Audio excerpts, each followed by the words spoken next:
B news के साथ में हूं आपका मेजबान मोहम्मद सरवर नज़ीर। नाज़रीन, पाकिस्तान बेशुमार कुर्बानियों के नतीजा में मार्ज़ वजूद में आया। क़याम पाकिस्तान की हर कहानी अपने अंदर एक अलग दास्तान रखती है। मैं इस वक्त जहानिया के गांव 106 टैनार में मौजूद हूं। मेरे साथ मास्टर अब्दुल अजीज साहब मौजूद हैं, जो कि इंडिया से हिजरत करके पाकिस्तान पहुंचे थे। इनकी कहानी क्या है, इन्हीं की ज़बानी सुनते हैं। तीसरी क्लास में पढ़ता था। मेरी उम्र अप्रॉक्सीमेटली 8-9 साल थी। हमारे भाई भी फौज में थे, तो हमें खबर थी कि पाकिस्तान मार्ज वजूद में आ रहा है, लेकिन ये भी पता था कि हमारा जो ज़िला फिरोजपुर है ये पाकिस्तान में शामिल होगा। लेकिन उसके बाद पता लगा कि ये इंडिया में शामिल है। तो उस वक्त फिर हमारे गांव में ये जो अब संदूर कर रहे हैं ना, दरअसल ये अकाली दल है। इन खट्टी उनकी वर्दियां थी और हर गांव में जत्थे की सूरत में आप घेरा डालते और मुसलमानों को शहीद करते थे।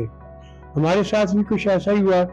फिर हम रात के अंधेरे में वहाँ से हिजरत करके लुधियाना की एक तहसील जिगरामा है, वहाँ चले गए।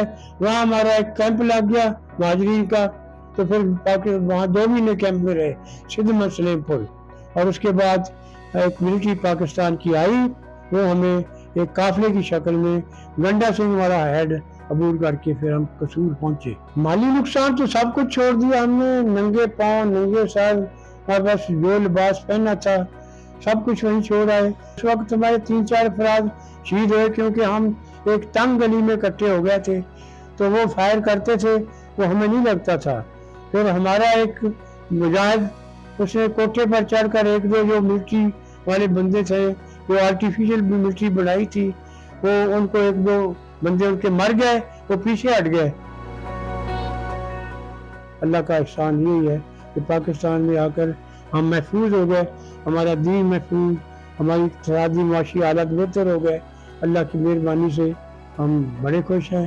ये क़याम पाकिस्तान दरअसल हकीकत ये है कि मुसलमानों का एक किला है, यहाँ इनको तहफ़्फ़ुज़ है और अल्हम्दुलिल्लाह आज़ादी के साथ अपनी हर किस्म की मजहबी रसूमात अदा करते हैं। और यहाँ आकर हमने मेहनत की, तालीम हासिल की और उसके बाद हमने अपने बच्चों को भी आला तालीम दिलाई अल्हम्दुलिल्लाह।